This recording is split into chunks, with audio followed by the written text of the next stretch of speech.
আসলেই কি রফিকুল ইসলাম মাদানির নুনটু কেটে দিয়েছে তার স্ত্রী লাইভের মধ্যে এসে কি কথা বলল, কি গোপন তথ্য ফাঁস করল? আর রফিকুল ইসলাম মাদানি সম্পর্কে সাদিকুর রহমান আজহারি কি তথ্য ফাঁস করলেন? যখন তাহিরিকে জিজ্ঞাসা করা হল তখন তিনি কোন গোপন তথ্য ফাঁস করলেন? রফিকুল ইসলাম মাদানি তিনি ওয়াজ মাহফিলে দ্বিতীয় বিয়ে নিয়ে কি বললেন? রফিকুল ইসলাম কিভাবে তার স্ত্রীকে ধোঁকা দিয়েছে, একে একে সব ভিডিওগুলো আপনাদেরকে দেখাবো, যা দেখার পর আপনি আপনার নিজের চোখকে পর্যন্ত বিশ্বাস করতে পারবেন না। তো চলুন বন্ধুরা, ভিডিওগুলো দেখে নিই। তাহলে মাদানি অসুস্থ স্ত্রীকে রেখে দ্বিতীয় বিয়ে করেছে এবং সে বলেছে যে আমি গুনাহ থেকে বাঁচার জন্য এটা করেছি, এবং সে বলছে আমি ইনসাফ করতে পারলে বিয়ে করতে সমস্যা কোথায়? একটু চিন্তা করে দেখেন, আল্লাপাক রব্বুল আলামিন পবিত্র কুরআনুল কারিমের ভিতরে কি বলেছেন? অসুস্থ স্ত্রীকে রেখে সে দ্বিতীয় বিয়ে করেছে। সে নতুন যে বিয়ে করেছে সেখানে সুখ উদযাপন করছে। নিজের প্রথম স্ত্রী অসুস্থ, এমন অবস্থায় একটু চিন্তা করে দেখেন ইনসাফ এখানে কোথায় হয়েছে? আল্লাপাক রব্বুল আলামিন পবিত্র কুরআন কারিমের ভিতরে ইসলামের বিধান দিয়েছেন, এটা আমরাও মানি, আমরাও জানি। আল্লাপাক বলছেন ৪ নম্বর পাড়ার ১৬ নম্বর পৃষ্ঠার ১০ নম্বর লাইন, সূরা নিসার ৩ নম্বর আয়াতের একটি অংশে, যদি সামর্থ্য থাকে, ইনসাফ করার যোগ্যতা থাকে, যদি তার ভিতরে এবিলিটি থাকে, তাহলে সে ১টা ২টা ৩টা ৪টা পর্যন্ত স্ত্রী রাখতে পারবে। আমরা অনেকে শুধু এতটুকু বলি, আমরা ইসলামের বিধানটাকে এখানে এতটুকু বললে হবে না। পরে কিন্তু আরও আয়াত রয়েছে, যদি সে ন্যায়সঙ্গতভাবে ইনসাফ করতে না পারে তাহলে সে একটি তার জন্য যথেষ্ট। আমরা অনেকে ইনসাফ করি না। অনেকে আছে পরকিয়া করে, বউ একটা রাখে, ৪টা ৫টা রাখে। প্রথম স্ত্রীর কোনো খোঁজখবর রাখে না, দ্বিতীয় স্ত্রীর খোঁজখবর রাখে না। এভাবে সে শুধুমাত্র ইসলামের বিধানটাকে কাজে লাগিয়ে সে অপকর্মে লিপ্ত হয়ে যায়। এজন্য রফিকুল ইসলাম মাদানি যে বিয়ে করেছে গুনাহ থেকে বাঁচার জন্য, বিয়ে ইসলাম সাপোর্ট করেছে। আমরা ইসলামের বিরোধিতা করি না, কুরআনের বিরোধিতা করি না। তবে অবশ্যই সতর্ক থাকতে হবে। একজন স্ত্রী অসুস্থ, এমন অবস্থায় নতুন বিয়ে করা এবং কাউকে না জানিয়ে, তাহলে একটু চিন্তা করে দেখেন এখানে ইনসাফ কোথায় কায়েম করা হলো? এজন্য অবশ্যই আমাদেরকে সতর্ক থাকতে হবে। ইসলাম জায়েজ করেছে, এজন্য আপনি যেভাবেই হোক আপনি বিয়ে করবেন, আবার স্ত্রীদের দিকে খেয়াল রাখবেন না, এটা কিন্তু আল্লাহ তাআলা বলেন নাই। আল্লাপাক রব্বুল আলামিন যে বিধানগুলো দিয়েছেন সেগুলো আমাদেরকে নবী সাল্লাল্লাহর সুন্নাহ মেনে, আদর্শ মেনেই বাস্তবায়ন করতে হবে। কুরআনের বিধানগুলো পরিপূর্ণভাবে যদি বাস্তবায়ন করতে পারেন, তাহলে দেখবেন আপনি ইনসাফ কায়েম করতে পারবেন এবং সকল অন্যায় কাজ থেকে আপনি দূরে সরে আসতে পারেন। তার মেয়ে হওয়ায় সে মিষ্টি পর্যন্ত খেয়েছে। মিষ্টি? তোরা কি পারবি? আল্লাহ, তোরা বেয়াদব নামোজার দল, তোরা তোরা বুড়া হইবি। কিন্তু ওয়াজ মাহফিলের মধ্যে তাকে বলতে শোনা যায় দ্বিতীয় বিয়ে নিয়ে। আজকে দ্বিতীয় বিয়ের ব্যাপারে আমাদের অ্যালার্জি আছে। আমাদের সমাজে এক বিয়ের ক্ষেত্রেই আমাদের যুবকরা লজ্জা পায়, অথচ গার্লফ্রেন্ড আছে, তার গার্লফ্রেন্ড এটা গর্বের সাথে বলে। নাউজবিল্লা, হারাম কাজটাকে গর্বের সাথে বলে, অথচ যেটা বৈধ পন্থায় সেটাই লজ্জা। দ্বিতীয় বিয়ে করলে মানুষ লুচ্চা বলে। নাউজবিল্লা, এ মিয়া, দ্বিতীয় বিয়ে জারি করছে তারই লুচ্চাকন। আমি বলি আপনি আরও বড় লুচ্চা। এই সমাজে কি পরিমাণে পরকীয়া হচ্ছে আপনি জানেনই না। একজনের বউ আরেকজনের সাথে ভাই যাচ্ছে, অহরহ পরকীয়া হচ্ছে, এখানে সমস্যা নাই। একসাথে চাকরি করে, স্বামীরে সময় দেয় না, ইটিস-পিটিস চলতেছে চাকরিজীবীর সাথে, কলিংয়ের সাথে, ডাক্তারের সাথে, মাস্টারের সাথে চলতেছে, এটার কোনো সমস্যা নাই। আপনাদেরকে জানায়ে দেই, আল্লাহ তাআলার এমন কোনো নবী নাই যে ২ বিয়ে বা একাধিক বিয়ে করেন না, অথচ এই সুন্নাটাকে আজকে এটাকে খারাপভাবে উপস্থাপন করা। আর জনগণ রফিকুল ইসলাম মাদানিকে এত গালিগালাজ করছিল। রফিকুল ইসলাম মাদানি লুচ্ছাটার এক বাটপারের বিয়া করছে, আরেকটা বউ দিচ্ছে ভাঙা। আরেক বাটপার মোল্লাই কয় ২টা বিয়ে করা হালাল। আরে ও বাটপার, তোকে আমি বলি তুই শোন, তুই তোর পরিবারকে জিজ্ঞাসা করে দেখ যে তোমাকে সম্পূর্ণ সম্পদ আমি লিখে দিব, আমি আরেকটা বিয়া করি, তোর বউ কখনো জিনিসটা স্বীকারাইব না। তোর বোনকে বিয়া দিস, তোর বোনকে জিজ্ঞাসা করে দেখ যে আপা আপনার উপর যদি দুলাভাই আরেকটা বিয়া করে আপনার মনটা কতটুকু হইব। তোর লুচামি করস, হারামি করস হালাল, আমার মা বোনদের নিয়ে কথা বলস। এই মায়ের জাতিকে তোরা শ্রদ্ধা দিতে জানোস না? এই মোল্লারা, তোরা ভালো করে শোন, তোর যখন মা থাকে তোর অধিকার তোর মায়ে নেয়। তুই না খাইলে তোর মায়ে খায় না, সন্তান না খাইলে মায়ে কখনো খায় না।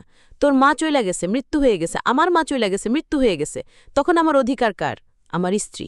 আমার স্ত্রীকে যদি আদর স্নেহ ভালোবাসা দিয়া রাখি, মায়ের জায়গায় ঘরের স্ত্রীও যতক্ষণ পর্যন্ত স্বামী না খাবে স্ত্রী খাবো না। ওই বাটপাড়ার বাচ্চারা, আর তোরা সেই মহিলাদেরকে নিয়ে নাটক করস, তোরা সেই মহিলাদেরকে নিয়ে টানাটানি করস। তোরা কি মায়ের সন্তান? একটা ভিডিও সোশ্যাল মিডিয়ায় ভাইরাল হচ্ছে, যেখানে দেখা যায় যে রফিকুল্লাহ ইসলাম মাদানি তিনি তার স্ত্রীকে দ্বিতীয় বিয়ের ব্যাপারে বলছে। আসলে এটা এআই ভিডিও। সাদিকুর রহমান আজহারি তিনি রফিকুল্লাহ ইসলাম মাদানির আসল গোপন তথ্য ফাঁস করে দিল। যে রফিকুল্লাহ মাদানী সাহেবের যে প্রথম স্ত্রী ছিলেন আপনারা দেখেছেন, তার একটি মেয়ে হয়েছে। মেয়ে হওয়ার সাথে সাথেই সে দ্বিতীয় বিয়ের ঘোষণা করেছে।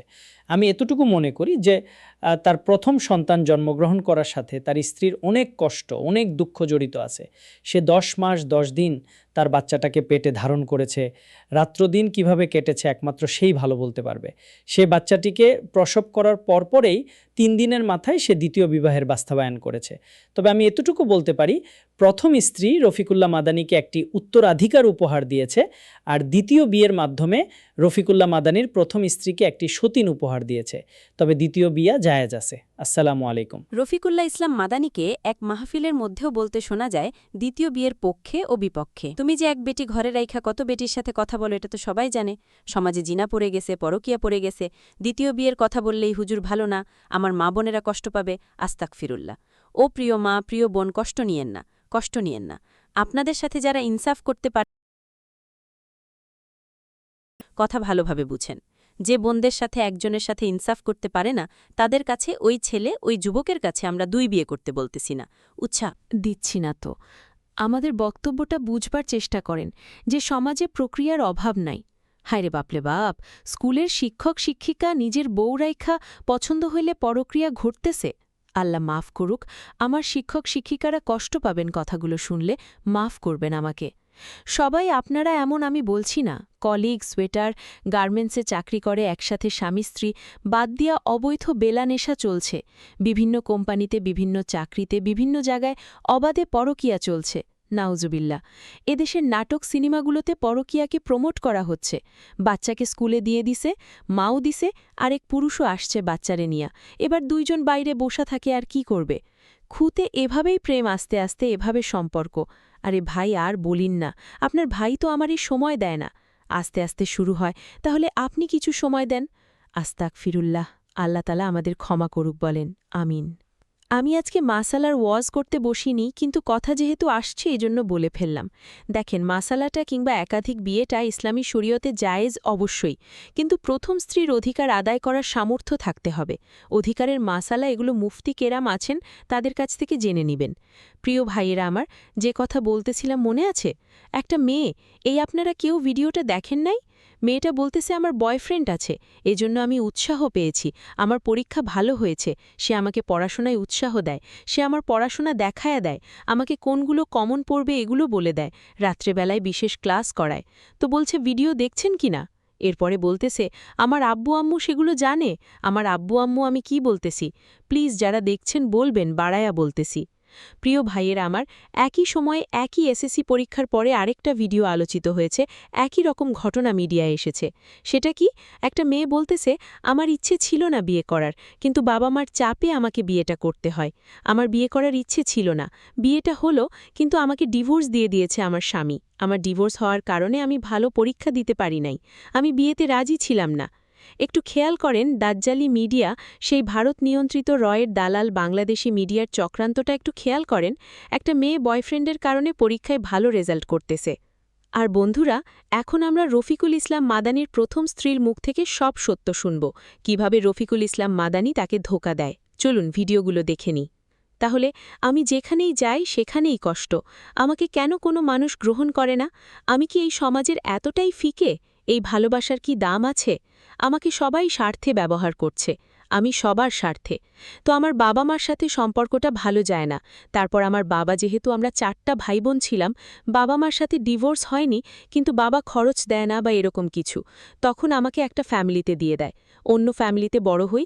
তো আমি আর আমার বাবা মার কথা কিন্তু আমি আর বলতে পারবো না যে তারা কোথায় আছে, বা ওদেরকে জিজ্ঞেস করলে বলতো যে জানি না।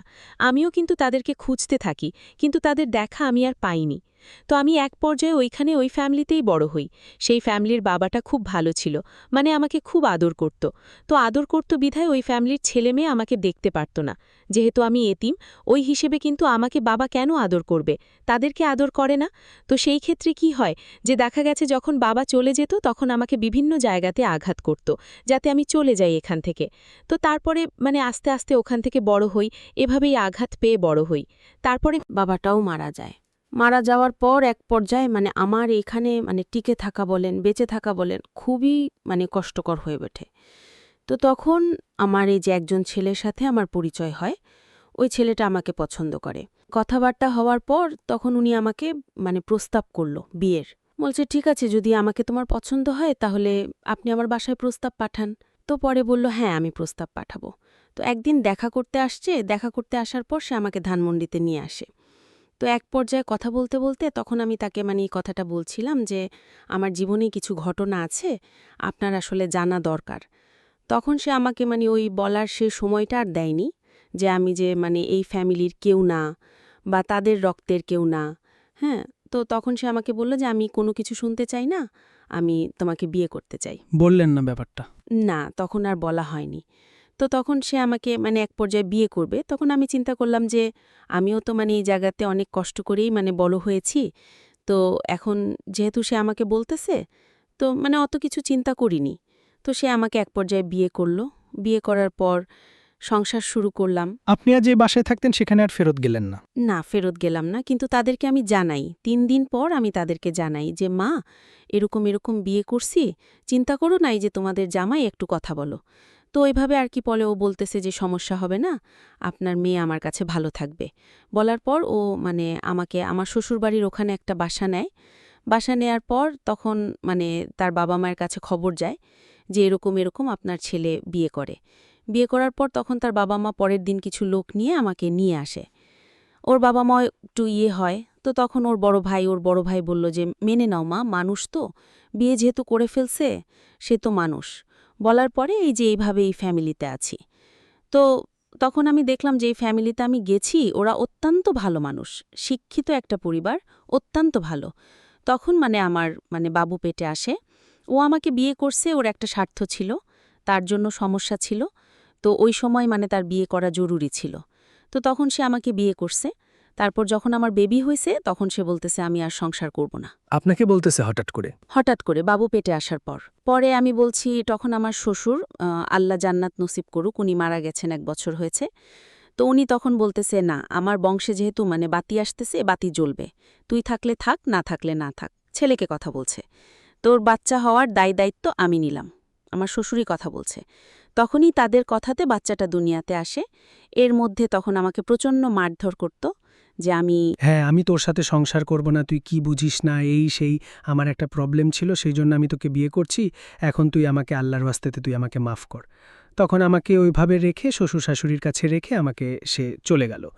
তারপরে যে আমাকে 1 সপ্তাহ পরে বলতেছে, আমি তো বলছি আমি তোমার সাথে সংসার করব না, তুমি বাচ্চা নিয়ে থাকো, আর আমার আব্বা আম্মা তোমাকে অত্যন্ত ভালোবাসে, তুমি তাদের ভালো মেয়ে, তুমি ওই হিসাবে থাকো, আমি তোমার সাথে নাই।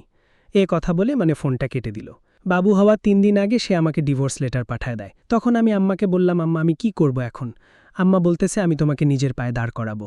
এই যে যাদের নারীদের কন্যা সন্তান, এটা কি নারীদেরই দোষ? পুরুষের কোনো দোষ নেই এখানে। তাহলে এটার সাফার শুধু নারীরাই কেন ভোগ করবে? শুধু আমি না, আমার মতন এরকম অনেকেই আছে যারা কন্যা সন্তান জন্ম দেওয়ার পর হাজবেন্ডকে হারায়। 2026 সালে এসব কথা শুনতে হবে, এটা খুবই দুঃখজনক এবং মর্মান্তিক। যারা এরকম ধরনের মন্তব্য করে বা এরকম মন মানসিকতা রাখে, তারা আসলে মেন্টালি সিক।